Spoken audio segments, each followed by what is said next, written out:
ஒருத்தர் வேகமாக நடந்து போகிறார். கடத்தெருவில் ஒரு ஸ்வீட்டு கடையை பார்க்குறார். உடனே சடன் பிரேக் போட்டது மாதிரி நிற்கிறார்.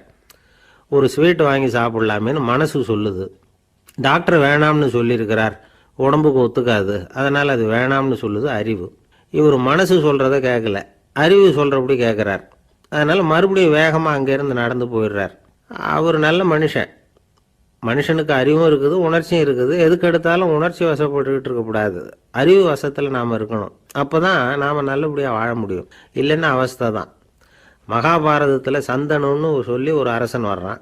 அவன் ஒரு சமயம் அறிவு வசப்படாமல் உணர்ச்சி வசப்படுறான். அதாவது ஒரு நாள் கங்கை கரையில் ஒரு அழகான பொண்ணை பார்க்குறான். இவனுடைய மனசு அவகிட்ட போயிடுது. அவளை கல்யாணம் பண்ணிக்கிறதுக்கு ஆசைப்படுறான். அந்த பொண்ணு சரின்னு சம்மதிக்கிறா. ஆனால் ஒரு நிபந்தனை போடுறா. அந்த நிபந்தனைக்கு சம்மதம்னு சொன்னாதான் உன்னை கல்யாணம் பண்ணிக்குவேன்னு சொல்கிறா. சரி, அவள் போட்ட நிபந்தனை என்ன தெரியுமா? இது மாதிரி நான் உங்கள் மனசு புண்படுற மாதிரி எந்த காரியம் பண்ணாலும் நீங்கள் என்ன ஏன்னு கேட்கக்கூடாது. நான் செய்கிற காரியத்தை தடுக்கவும் கூடாது. அப்படி நீங்கள் செஞ்சால் அடுத்த கணமே நான் உங்களை பிரிஞ்சு போயிடுவேன்.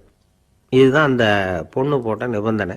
சந்தன அரசன் இந்த நிபந்தனையை ஒத்துக்கலாமா? இதை அறிவுபூர்வமாக யோசிச்சிருந்தா இதுக்கு கட்டுப்பட்டுருக்க மாட்டான்.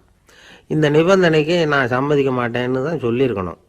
ஆனால் அவன் அந்த நேரத்தில் உணர்ச்சி வசத்தில் இருந்தான். அதனால் நீ என்ன சொன்னாலும் சரின்னு ஒத்துக்கிட்டான். அவளை கல்யாணம் பண்ணிக்கிட்டான். இதனால் என்ன ஆச்சு?